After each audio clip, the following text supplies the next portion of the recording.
Населенные пункты Курской области под контролем Украины, провокации против мирного населения и теракт в Турции. Обо всем этом расскажу подробнее в эфире «Нефта». Самые важные и интересные новости.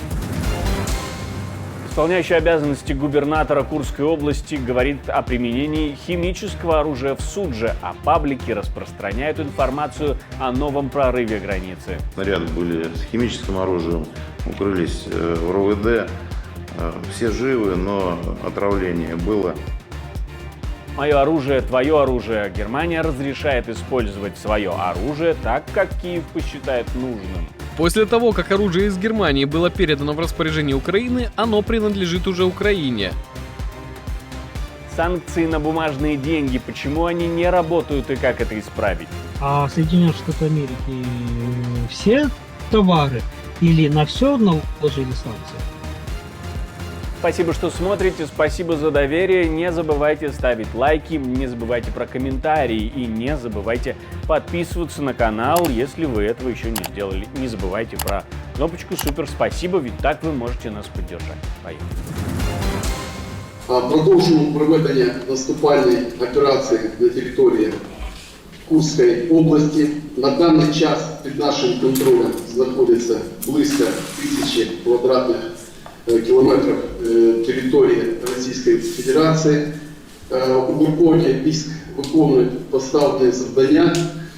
Бої йдуть фактично по всему фронту. Ситуация находится под нашим контролем. Украинская армия контролирует 28 населенных пунктов Курской области, говорит губернатор этого пока еще российского региона.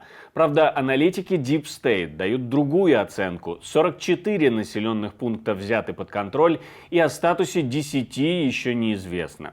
Все это рассказали Путину на совещании, но тот не захотел слушать до конца. В настоящее время ситуация в регионе сложная. На сегодняшний день под контролем противника находится 28 населенных пунктов. Глубина проникновения на территорию Курской области составляет 12 километров. Ширина по фронту 40 километров. Ну, послушайте, Алексей Борисович, это военное ведомство вам доложит, какая там ширина и глубина. Вы расскажите нам про социально-экономическую ситуацию и о помощи людям доложите.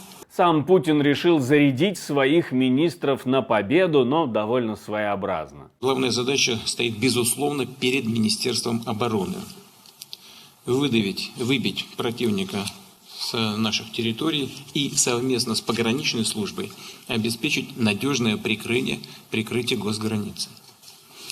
Федеральная служба безопасности совместно с Росгвардией должна обеспечить режим контртеррористической ситуации. Но о каких переговорах вообще может идти речь с людьми, которые без разбора наносят удары по мирным людям, по гражданской инфраструктуре, либо пытаются создать угрозы для объектов ядерной энергетики? О чем с ними вообще можно говорить? Тут как про себя говорил. В то же время пользователи интернет выкладывают в сеть якобы видео с украинской техникой в селе Сушаны Брянской области. Но эта информация все еще требует подтверждения. В Брянской области, недалеко от самого Брянска, находится городок Брянск-18, где теоретически должно храниться тактическое ядерное оружие. Российские медиа пишут о применении химического оружия в городе Суджа. Об этом тоже говорит исполняющий обязанности губернатора Курской области. Бригаду Россетей восстановить электроснабжение в Беловском районе попала под обстрел. Причем снаряды были с химическим оружием, укрылись в РОВД. Все живы, но отравление было. Мы спросили эксперта о том, что значит вся эта ситуация для самого Путина, насколько сильным ударом не только по репутации, но и по самомнению кремлевского диктатора это может стать. Для Путина политически это вообще, мне кажется, один из черных лебедей. Будет ли он уже для него окончательным, это вопрос, наверное, на который у меня ответа нет, но тем не менее это уже не впервые, когда у Путина идет обвал его планов. То есть какие-то события происходят, которые он точно не смог или не мог предвидеть. Он же как император, да, как террорист, как, скажем так, диктатор, он уже живет в своем каком-то мире, И понятное дело, вот он сам верит в свою идеологию. И это, кстати, одна из ключевых проблем и наша, и западного мира, что он озвучит, это уже для него, это является действительно в целом каким-то таким миром. И в его понимании он должен дать приказ, и его должны исполнить, потому что для него является другой, как бы, вот такой ключевой момент, который он не в состоянии воспринять. О том, что Украина – это нация, Украина – это государство.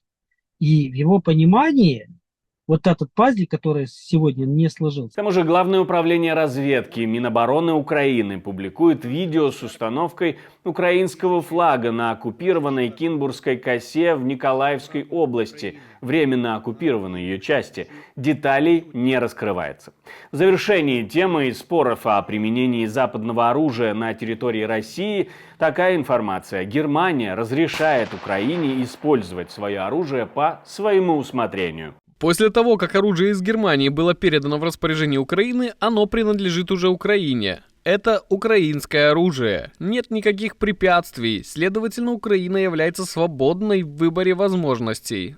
Речь не идет о дальнобойном оружии. И, конечно, Украина должна соблюдать международное право. Газораспределительная станция возле Суджи в Кировской области повреждена. В этом свидетельствует фото со спутника, опубликованное Радио Свободы. На них видно, что повреждения появились между 9 и 11 августа. Полностью разрушено одно из административных строений станции, а также одна из площадок, на которой установлено измерительное оборудование. Но в то же время «Газпром» утверждал еще в понедельник утром, что никаких повреждений якобы нет. А служба безопасности Украины предостерегает, что Россия может пойти на провокации против мирного населения, своего же мирного населения. В ближайшее время российские спецслужбы могут прибегнуть к инсценировке преступлений, в том числе в отношении гражданского населения Курской области, чтобы затем обвинить в их совершении украинскую сторону. Наша команда существует благодаря вам. Поддержите ее, чтобы мы могли продолжать нашу работу. Теракт в Турции. По информации на момент записи видео, 2 погибших и 12 раненых в результате взрыва авто. Турецкие медиа и некоторые интернет-ресурсы обвиняют в совершении теракта представителей Рабочей партии Курдистана. Больше информации в нашем Telegram и X или Twitter. Многие видео тут показать мы просто не можем из-за правил YouTube. Несмотря на санкции, доллары и евро попадают в Россию. Речь идет именно о банкнотах, которые тоже нельзя ввозить в РФ.